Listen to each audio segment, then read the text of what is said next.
This is George Newbern, the voice of Superman, and you're listening to the DCAU Review, hosted by Cal and Liam, streaming at DCAUreview.com and on your favorite podcast app. There is an alien among us. A superior being from a place called Krypton. Deep in the heart of the city, he watches for signs of danger. Ready to act on a moment's notice. His true name is Kal-El. You know him as Superman. Maybe you ladies haven't heard about me. The future of Metropolis is in the hands of the Man of Steel.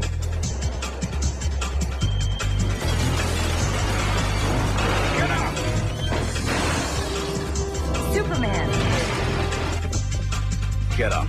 He's gonna be busy. I said get up. Superman. Welcome, everybody, to episode 234 of the DCAU Review.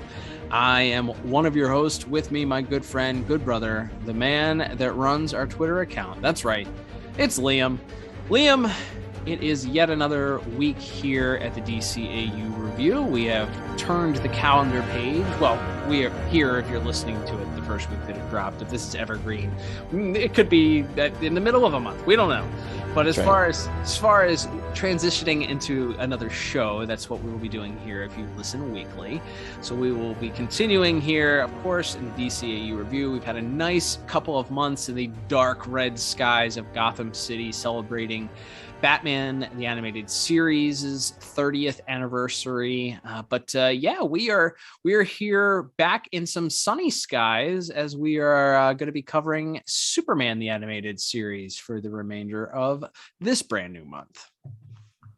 That's right, and we got a pretty fun one to talk about this week. A very memorable one in the second appearance of one Bizarro.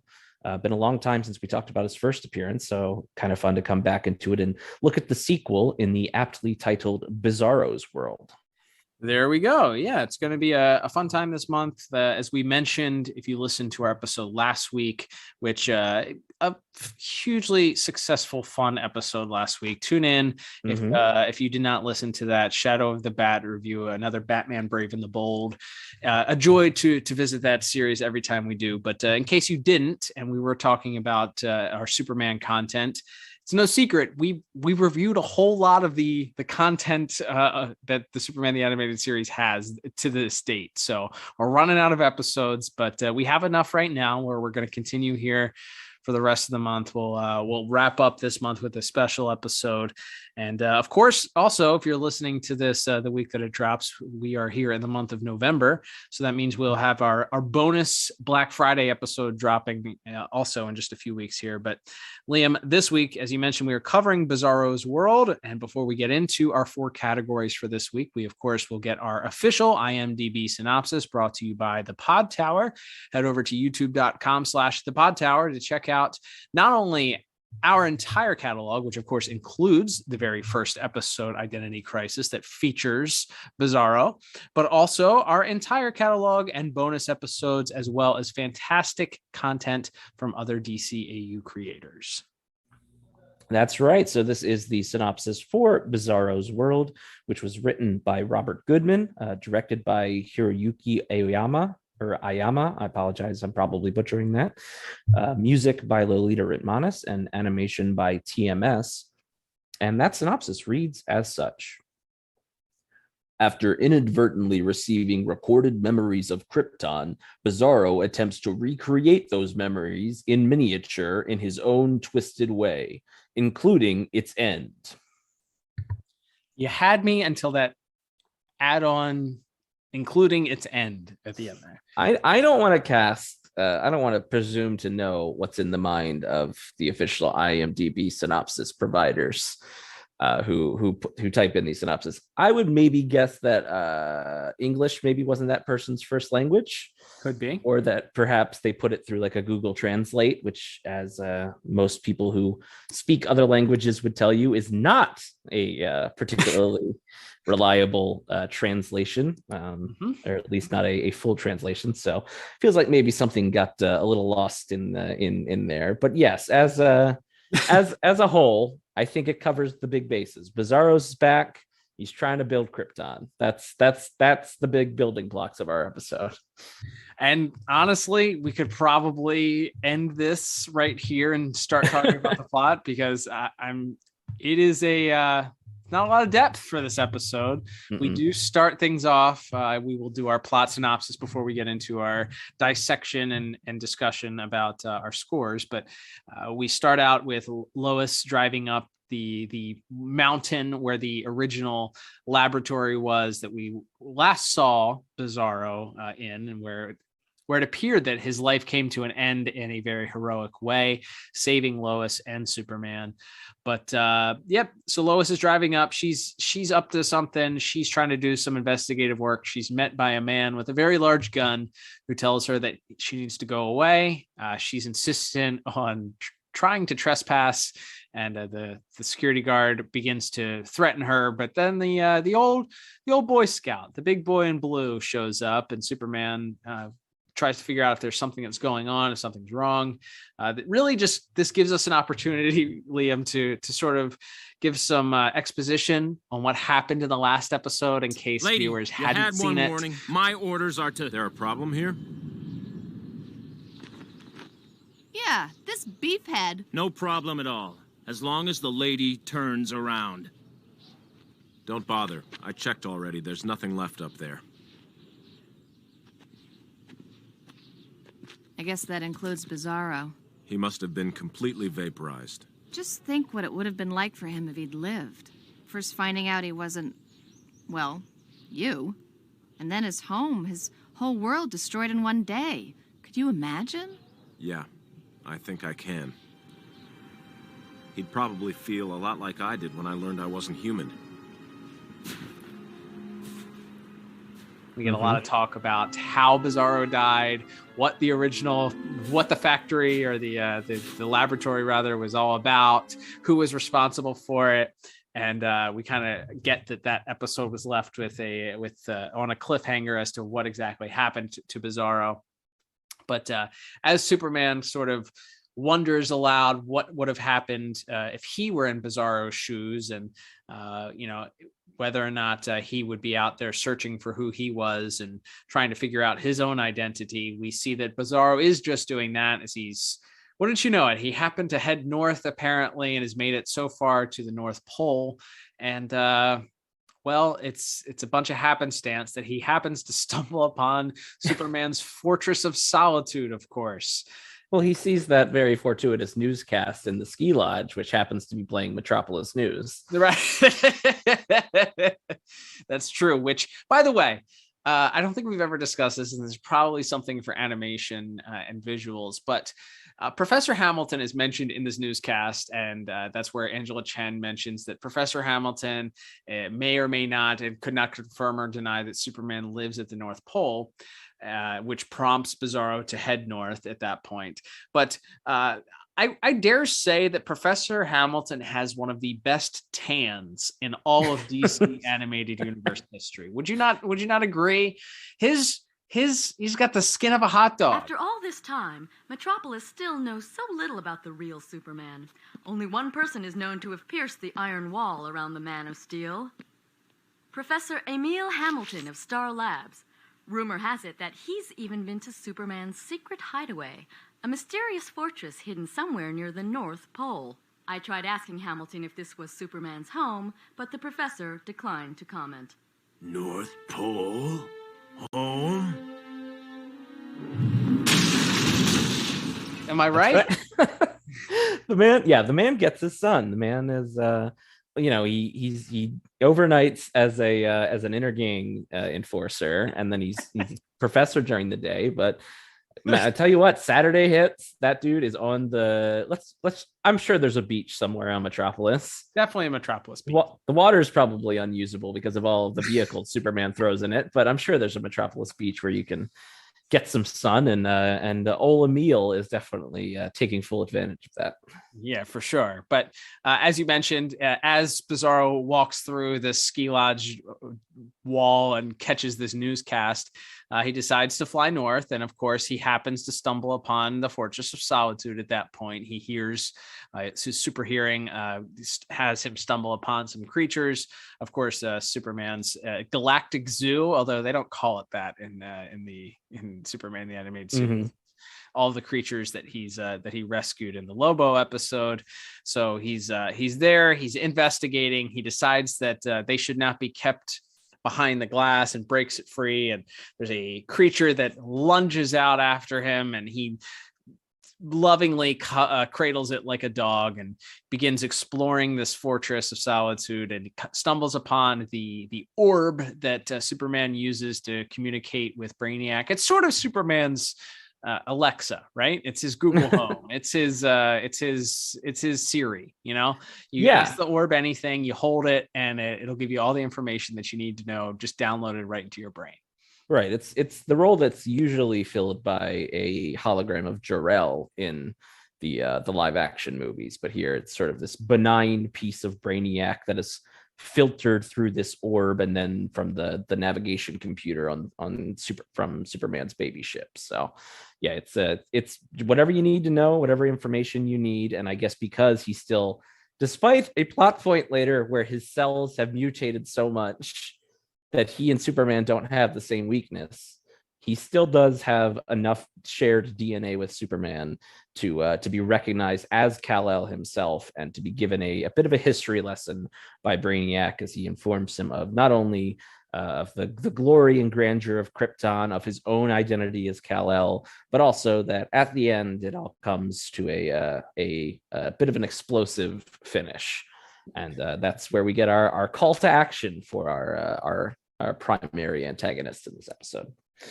Yep, he heads back at this point. He decides it's time to head back home, so he heads back to Metropolis and begins wreaking havoc on the Metropolis Cultural Center. Begins pulling things out of the ground, raising escalators, knocking over towers, overturning ticket booths.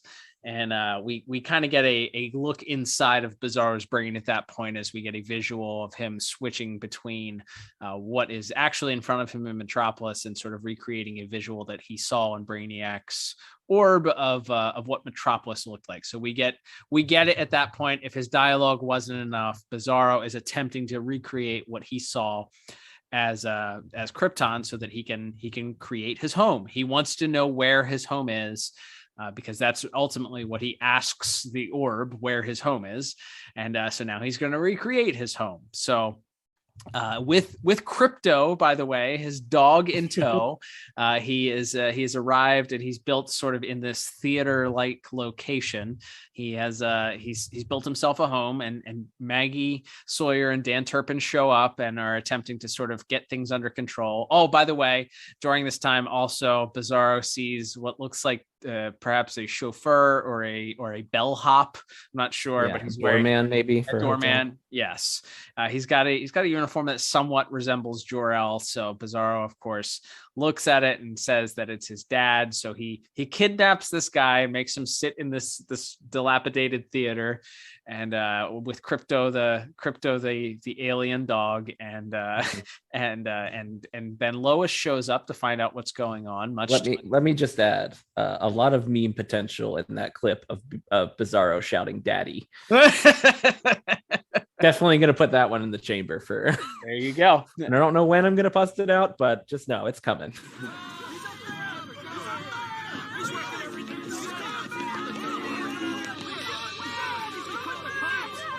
Dada.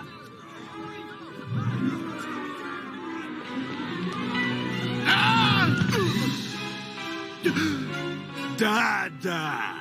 No be scared. Me, I'm Kal-El. Me take you home.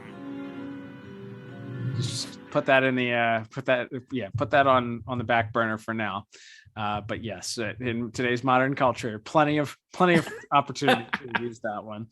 Yes, so we have Lois showing up to the scene, much to Turpin's chagrin. Turpin, by the way, in this episode, pretty much fulfills the old Flintstones like washer and dryer character type thing, where he just kind of looks into the camera and shakes his head at the ridiculousness of what's going on, talking to no one in particular except the viewing audience, breaking the fourth wall. So we get a little bit of that. Turpin is surprised to see Lois there and tells her to get away. And Lois recognizes that it is in fact Bizarro, calls out to him and is willing to play along in order to stall for time for Superman to arrive. So much to Turpin's chagrin, she volunteers to go in, and Bizarro introduces her to her home, including Crypto and Daddy. So as he sort of begins to show her around, she tries to get some details about what his plan is. And Bizarro begins to tell her that him creating him home. Superman in the meantime shows up and has a bit of a conversation with Maggie and Turpin. And he, by the way, had visited the Fortress of Solitude and recognized that some of the animals had been let out, and then went to see the orb and saw the crooked footprints. So I assume that he knew Bizarro just by the way that his crooked footprints stood in the when you know. So he arrives back to speak with Turpin and Maggie, and he quickly learns that based on just everything that's happening around him, and surmises that Bizarro is indeed trying to recreate Krypton. So he promises that if Krypton is what he wants, Krypton is what he'll get. Let me guess. Bizarro? Any idea what he's doing? Remodeling. He thinks he's me, so he's trying to create his own version of Krypton. Naturally.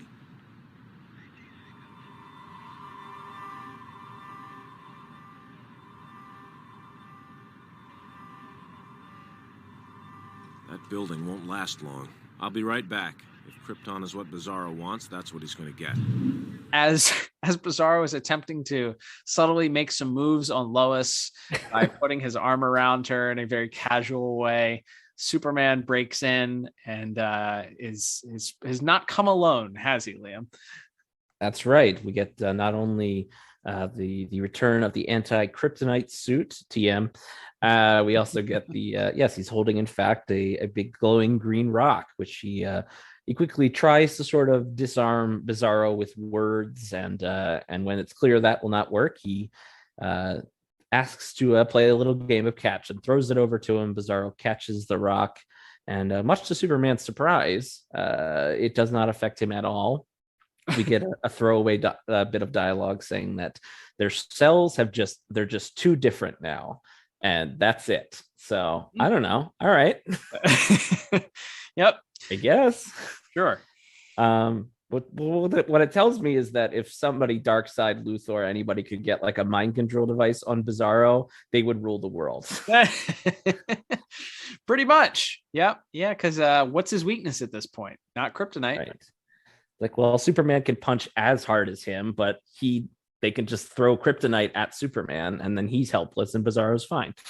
All right. Anywho, yes. As Superman is kind of assessing the situation, the returning lizard dog monster named Crypto, of course, in the vein of Superman's famous pet, attacks Superman, really just gives him a once over, just like shoves him through a wall and rips open his suit, and Bizarro thinks it would be great if Crypto played fetch with the kryptonite, and of course tosses it right over to where Superman is, thus leaving him inert and unable to help Lois and the doorman in this increasingly crumbling world. And as Bizarro continues to kind of look around the building and he's so proud of his handiwork, he then remarks to himself that it's too bad that it all has to blow up now.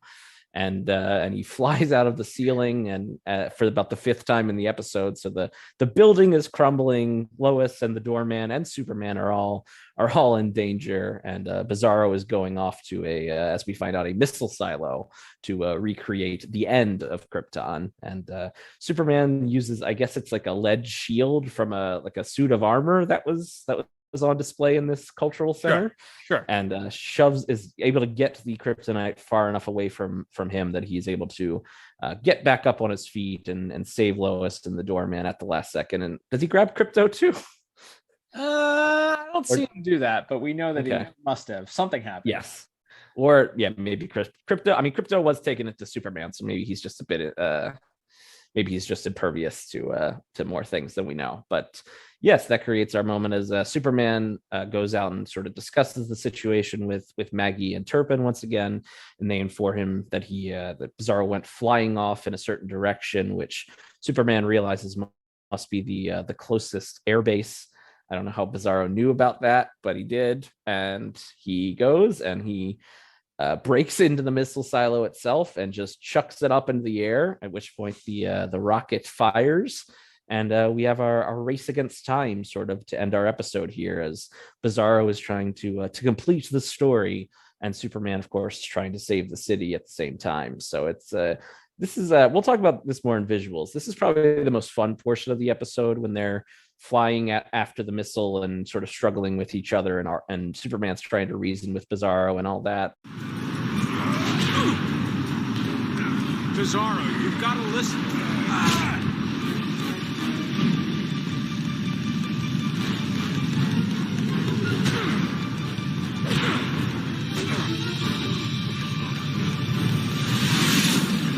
You'll kill millions of people. That's how Krypton end. But this isn't Krypton. Me make it Krypton. Now Krypton explode.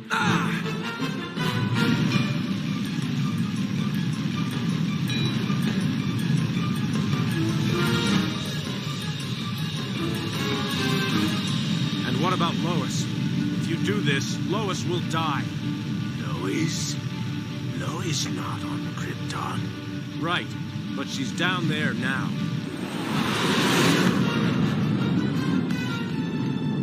Me save Lois.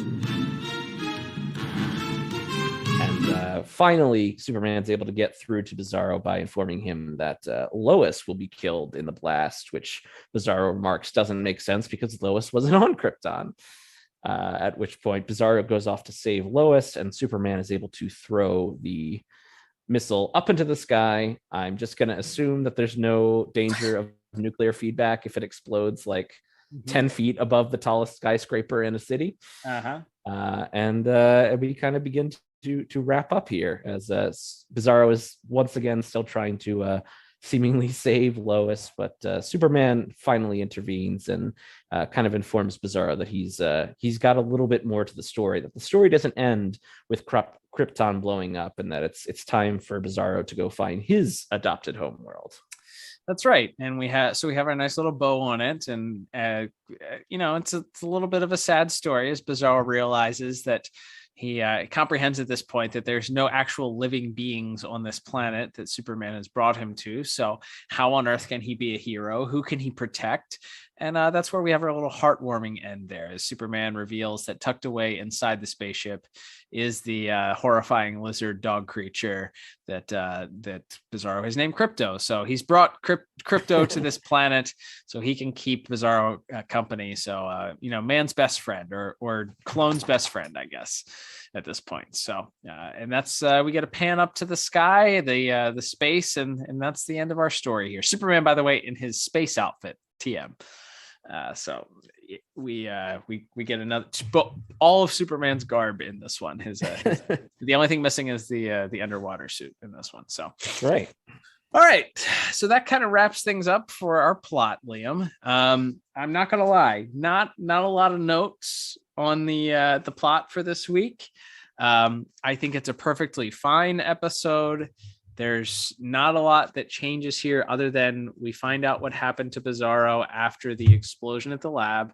We don't find we've moved him off world at this point. So yay, he's not dead, question mark. But B, he's also not really going to be a threat. At least we don't think so at this point, at the end of this episode. So, we didn't know he was a threat. We thought he wasn't a threat at the beginning of the episode, and now he's definitely not a threat at the end of the episode. So, there's a little bit of fun as he's recreating Krypton and dialogue and some of the comedy that plays out.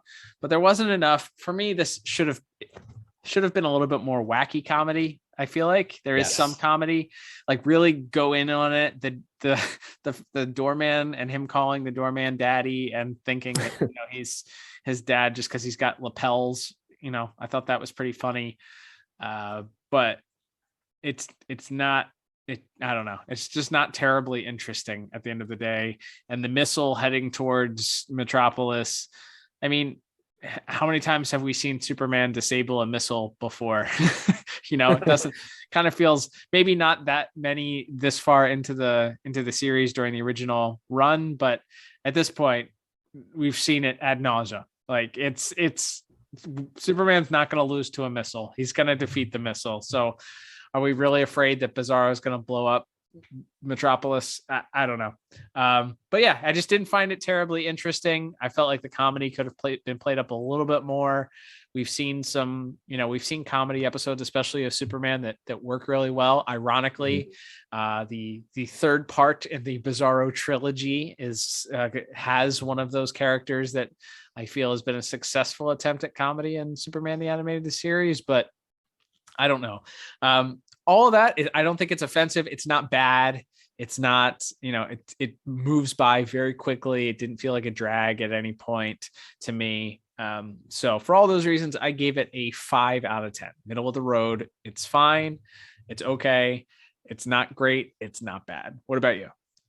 Yeah, I gave it 1 point lower. I gave it 4 out of 10, just because I do think there's a couple problems here, narratively speaking. One is that it's such a silly premise, and the entire episode being set on the happenstance of Bizarro wandering into a ski lodge and hearing a news report, so that he can then go to the Fortress of Solitude and then stumble into the Brainiac thing to learn about Krypton. Like, there's a lot of happenstance. This should have a bit more slapstick to it and a little bit more. And wacky. He knows how to get back to Metropolis. Yes. He's either really dumb or not dumb at all. It's very lines of where his intelligence is completely moves back and forth. I agree with that. Yeah, and in the very start of the episode, and I think by the end you are kind of supposed to feel bad for Bizarro, because he doesn't, there's this monologue that Superman does at the beginning of the episode about how he couldn't imagine what Bizarro must feel like, waking up one day and realizing you're not who you thought you were, and you have no home and you don't know what your purpose is. So they almost play it like it's going to be this really sort of tragic thing, but then the rest of the episode is pretty light. But again, maybe not light enough. So I just think there's some tonal issues, a lot of happenstance to get us where we needed to go. It felt like a filler. I don't know where in the process they came up with what will be the third Bizarro episode we'll cover down the line, Little Big Head Man. So maybe they just thought, well, we need to get Bizarro kind of where Superman is kind of taking care of him and put him off on this barren world, so that somebody can come and convince Bizarro to go back to Earth to fight Superman again. But yeah, I also just don't think Bizarro, at least this version of Bizarro, works as like a solo villain. I think it works when he has somebody like Lex or Mixie or whoever else manipulating him into doing something, because yes, at the end we should kind of feel sorry for him, because ultimately he just wants to be seen as a hero. He just wants to, save people the same way Superman does. But yeah, I don't really feel like that comes across in this episode. Like he almost, murders an entire town of people. And then he gets his little happy ending at the end. Like I said, I don't think it's terrible. It's certainly not the worst episode we've reviewed in the last few weeks here. But not a great deal of fun for me. And I just, like I said, I thought there was some unevenness in the way the script was laid out, the way the plot was laid out, that I didn't think necessarily all came together to work together for something a little bit stronger. Agreed. All right, Liam, let's move on to our next category then, which of course is animation and visuals. I believe this is a credited TMS production here for this. Correct. And we, of course, mentioned that Robert Goodman was responsible for writing it and directed by Hiroyuki Aoyama. I think it'll be Ayama. Ayama. Okay. Both of us have probably butchered that. So very sorry. Very sorry. No disrespect intended. Tweet your complaints to @DCAU review. But yes, so I don't know what your thoughts were on visuals and animation. I think the animation is one of those episodes where there's some dynamic stuff that happens, especially in that scene with the missile. I think that's where the majority of the interesting stuff takes place. Of course, we get to see Krypton blown up again. We get to see, some parts of Krypton. We get to see some of the fun, as I mentioned, when Bizarro is trying to recreate Krypton. But there's a lot of dialogue in this, especially in the middle parts. And the action is really limited. You get that little bit of action in the cultural center between Superman and Bizarro and Crypto, where the thing is falling in, and then you have the missile scene, and that's to me where most of our action takes place. I would say that the animation is pretty on point. I think those scenes, the scene with the missile, there's a lot of action there that you get Superman, sort of a POV shot of Superman punching Bizarro that comes in, the fist comes right at the screen, and then it switches to see, Bizarro launched. And then you also then get a POV shot of Superman giving him sort of this flying shoulder tackle where he lunges at him with his shoulder and Bizarro goes launching. Those scenes are pretty dynamic. If you slow it down, the characters look pretty elongated and really long arms and really long limbs, but it kind of works based on the shot, the POV shot, or wherever the camera is positioned on the characters in that point. So some really beautiful dynamic action there. I think the flight to and from the missile silo is pretty interesting.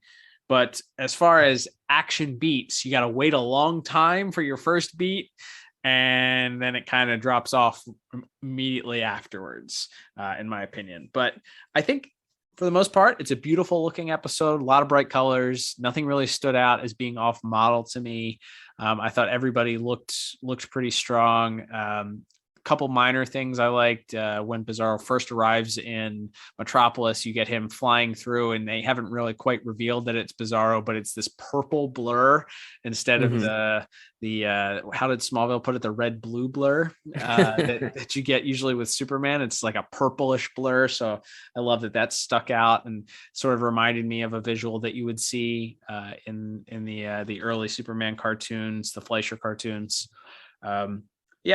Missile sequence I think is probably the tops for this episode and what I ended up listing here, but ended up giving my score 6 out of 10. What about you?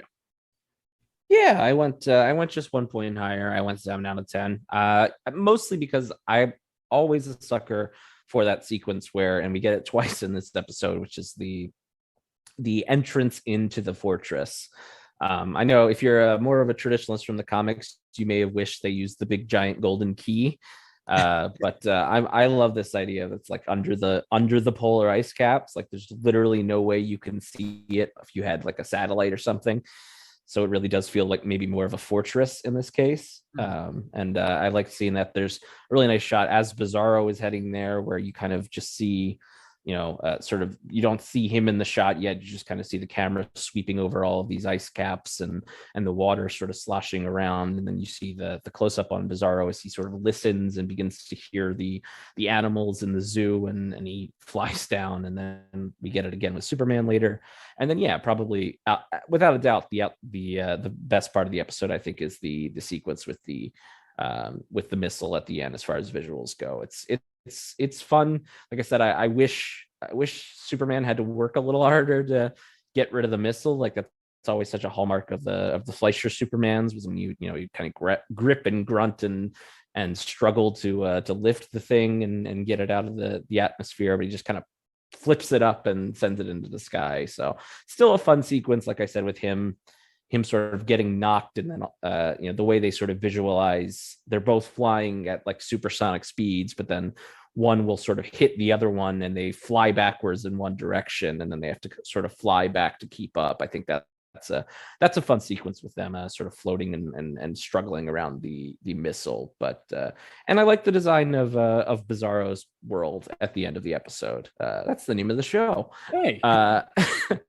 But I think the background designs in this one, and Bizarro going through that sequence where he's like rushing through walls to try to recreate Kryptonian architecture, is flipping a newsstand upside down and all that stuff is pretty fun too, I think. So I think that's fun. And like we said, anytime we get to use that visual of the Brainiac orb and the S shooting out onto the forehead and all that, with Bizarro witnessing Kal-El as a baby and all that stuff, I think there's definitely some fun visual stuff throughout this episode. There you go. All right, Liam, let's move on to our next category, which is going to be music. Who's credited for our music for this episode? We have Miss Lolita Ritmanis on the call for this week's episode. There you go. So another thing I didn't have too many notes for.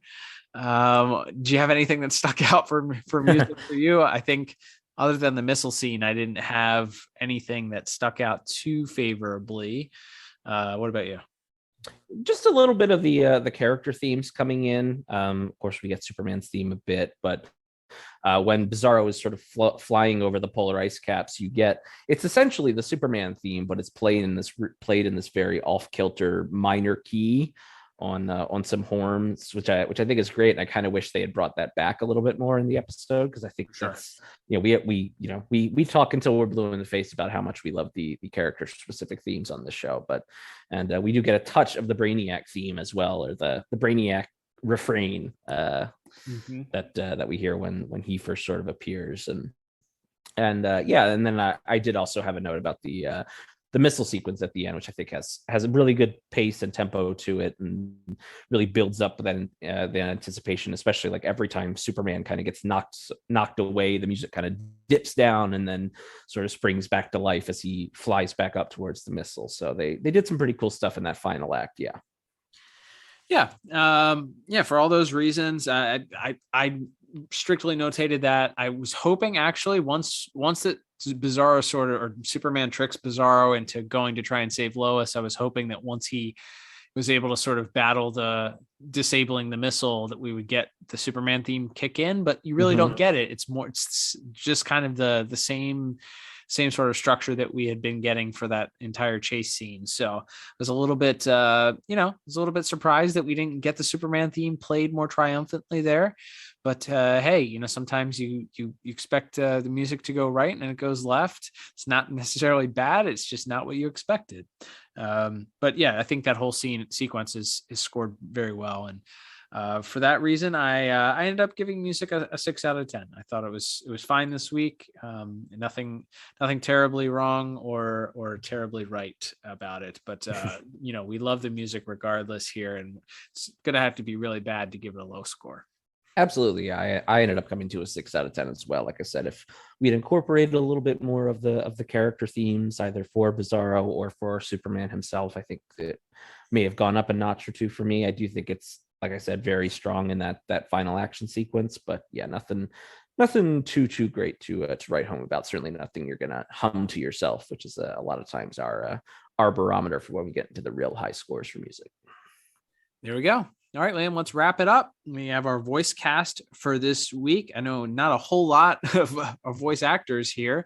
Pretty small cast, including one of our main two antagonists and protagonists. We got double duty here from one of our voice actors. So let's chat them up. Let's talk about this week's voice cast. Yeah, the top guy on the billing sheet is probably going to be the one that dominates our discussion of voice acting here, since he is playing two roles. But elsewhere in the cast, it's a lot of our regular Metropolis cast. We have Joseph Bologna as Turpin. We have Joanna Cassidy back as Sawyer. We briefly have Lauren Tom as Angela Chen.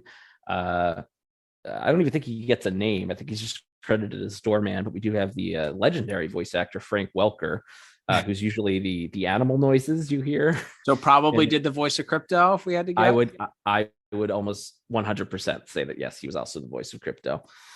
But yeah, and then we have, of course, the great Dana Delaney as Lois Lane, who she's the second runner up. She has probably the most to do other than our main voice actor. But I mean, there's, like I said, I feel like if maybe the plot lets it down a little bit, because if this was played more for comedy, especially when she's kind of trying to placate him, I think it could have been maybe a little bit more fun, or if she had more interplay with the doorman or with the cops. As you mentioned, Mr. Bologna as Dan Turpin does have a few funny Flintstones-esque one-liners that he kind of says to no one in particular, which are funny, and he kind of reacts to all this crazy stuff happening, especially with Lois when she agrees to go with Bizarro.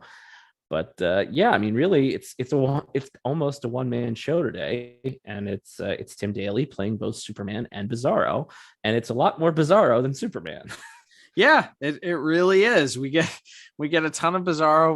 Which means, of course, we have him sort of doing his inflection with a little bit of a deeper voice and less pronouns and proper grammar and verbs and words out of order. So we do get we get him in this performance. And hey, I would never assume that this is an easy performance, because it has to be similar yet different, has to be a really dumbed down, sort of unintelligent version of the voice that you're used to giving. But it really does feel like maybe he had fun in doing it. I don't know. It comes across in the performance as an enjoyable character for him to play. There's you have to create this character that has this naive sort of innocence about him, yet he's also subtly sort of evil. Like there's an evil about him that is naive. Like he's doing all this destructive stuff, but he's doing it because he thinks that that's what he deserves. It's his home. He's destroying Metropolis because he has to create Krypton. That's where he's from. So it really comes across in Tim Daly's performance, and I really, really enjoyed it. And when you have him interacting with himself with these two characters, the Superman sort of intelligent, calm, and peaceful Superman comes across as so kind, even though Bizarro is trying to screw everything up. The fact that he's able to sort of relate to him, as you mentioned in that opening monologue, about not being, coming to this realization that you're not who you thought you were, which of course Clark himself experienced when he, found out that he was an alien. Like, you're not who you thought you were. Like, imagine, who are you then? Where do you go? Where do you go having this identity crisis? Hey, that's the name of the first episode. But yeah, so I think that his performance is really strong. I really enjoyed it. I always give extra kudos and it usually brings up my point, if you have a voice actor playing multiple characters, kind of the same character, or two, have to play off of himself as he does in this case, and do so successfully.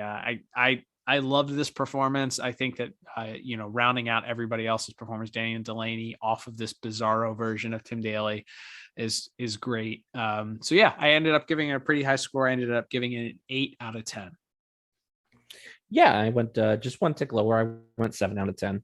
Yeah, like I said, I think that's probably not so much on the voice actors as it is on the way the plot was laid out, maybe not giving them enough to do. I do really think, and you hit the nail on the head with this, that there's a lot of kindness in Tim Daly's Superman in this episode, and the way that he views Bizarro, and not as a straight up enemy, and he's sort of constantly trying to reason with him all the way up to when Bizarro is throwing a nuclear missile at his city. So it's a good episode if you like a kinder, gentler Superman, which I certainly do. So I appreciate that aspect and the warmth and sort of concern that comes out of Tim Daly's voice as Superman, and then the very over the top and silly side with the Bizarro stuff. It's really strong effort by Mr. Daly. There you go. All right, Liam. Well, that will begin to wrap us up. So totaling all of our scores, I end up with a kind of middle of the road 25 out of 40. What about you? Yeah, and I'm just one tick lower at 24 out of 40. So, yeah, I mean, as we talk about rewatchability, I think it's at least one thumb up because it is the middle entry into this Bizarro Superman trilogy in Superman the Animated Series. So I think you got to watch it for that. And like we said, it's not going to be one of my favorite episodes that I'd go back to 100 times if I'm sitting down to watch the best of Superman the Animated Series, but there are certainly worse outings from the series, and this one still has some fun and some good character beats, I think. Yeah. 25 years later, this episode, by the way, I didn't mention at the beginning, but October 10th, 1997 was when this episode originally debuted on the Kids WB here. 25 years later, I don't think it's one that you would put up as one of the best of this run. But as far as being important, yeah, as we said, it's a Bizarro trilogy. You kind of have to know if you're going to watch the next one, you got to kind of figure out how he got to where he got to, because that plays a big role in that episode. So we got to know how he gets to Bizarro's world. And yeah, so I think you have to at least say this is one thumb up. This character comes back not only in that episode, but then later on. Yeah, pretty important. I'd say this is at least a one thumb up for rewatchability there. Not one maybe that I would choose either to throw on, but it is. I mean, it's 22 minutes. It's easy watching. It's a lot to follow. You really don't have to. You don't really have to sit down and concentrate too much to figure things out. So, yeah, one thumb up for that. So another case for that. It's important to the DCAU, so you gotta add it to that list because of that. So yeah, even if we didn't love the episode as a whole. So there you go. All right, Liam, let's wrap things up here. Thanks everybody for tuning into this week's episode. Don't forget, we would love for you to support us. There's a couple different ways for you to do so. There's a couple free ways to do so. The first, of course, is to support us via social media, and that is on Instagram at DCAU Review and at DCAU Review on Twitter. Liam, we're going to need everybody's money in order to be able to afford that $8 a month blue check mark. So we're going to need people to support us monetarily too. We joke, of course. But speaking of Twitter, we mentioned earlier this week, I teased this week that we were going to reveal some exclusive news here on the DCAU Review. I had the good fortune of being able to meet DC Comics president Jim Lee earlier this week at our local Comic Con. I was able to speak with him. He signed a couple things. Great guy. Signed for 5 hours without a break. Like good golly, man. And he was still signing post that 5 hours after I left. So go figure. God bless him. Yeah, what a champ. But I decided to make my interaction with him sort of memorable. I let him know that I did a podcast where we talked about the DC animated universe and asked him if he had a favorite episode of Batman the Animated Series. So Liam, right here, I can exclusively reveal to you that Jim Lee said that his favorite Batman the Animated Series episode was none other than the episode with Harley Quinn. That leads me to believe that is in fact Mad Love that he was referring to. So Jim Lee, favorite episode of Batman the Animated Series, Mad Love, which of course is based on the Bruce Timm Paul Dini comic book of the same name. So we have exclusive news here. You heard it here. If we had our own news site, we would put it up a clickbait. Jim Lee shocks the world with favorite exclusive Batman the Animated Series episode exclusive. So yeah. Good times there. But you would have known that we were teasing that if you followed us on Twitter at DCAU Review. You can, of course, also support us if you want to monetarily. Help us get that blue check mark. You can check out the link at the bottom of our anchor.fm page. You can also head over to DCAUreview.com and click on our store tab, pick yourself up a piece of merchandise, to wear or to put on your desk, do something like that. Sticker, maybe put on your water bottle. Yeah, support us that way. Also, of course, leaving us a 5-star review on your favorite podcast app, whether you listen on Apple or Spotify or whatever podcast app you listen to. Leave us a review. A 5-star review helps. A little blurb helps put us moves us up the algorithm, helps more eyes get on the podcast and helps it become more visible. So that helps us out a lot. We appreciate the people that do and have and continue to support us. But yeah, thank you so much.